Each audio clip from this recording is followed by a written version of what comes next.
As you cross over Balclutha's historic bowstring arch bridge, you are also crossing the South Island's longest river, the mighty Clutha.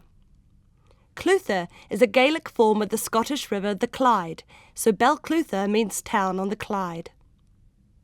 Balclutha is close to the mouth of the river, but it rises over 300 kilometres away in the mountains and lakes of western Otago, notably lakes Wanaka, Hawea and Wakatipu.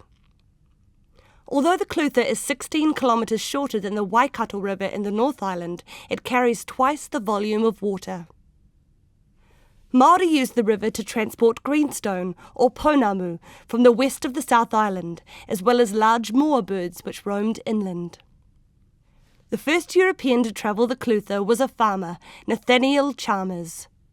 In 1853, he persuaded the Māori local chief to take him into the interior of the island by land in return for a 3-legged iron pot. He became the first white man to see the inner lakes, but then fell ill from diarrhoea. The quickest way back was by water, so the Māori he was with built a flax raft and they sped back downstream through the Cromwell Gorge. I shall never forget the race through the gorge. My heart was literally in my mouth, but those 2 old men seemed to care nothing for the current.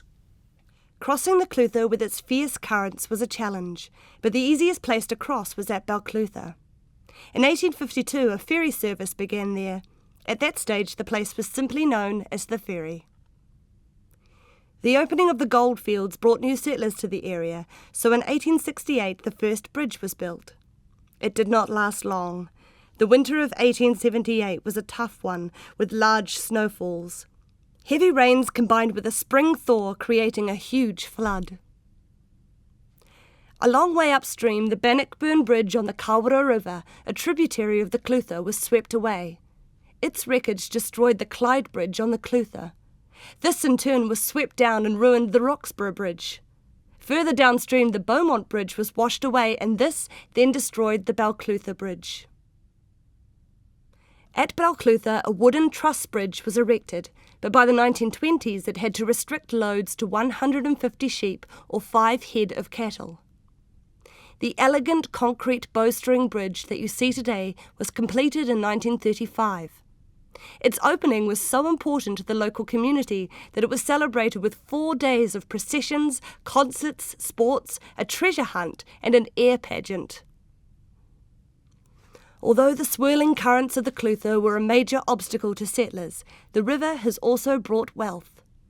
For many years its waters were dredged for gold, and in 1956 they were harnessed to provide power at the large Roxburgh hydroelectric station.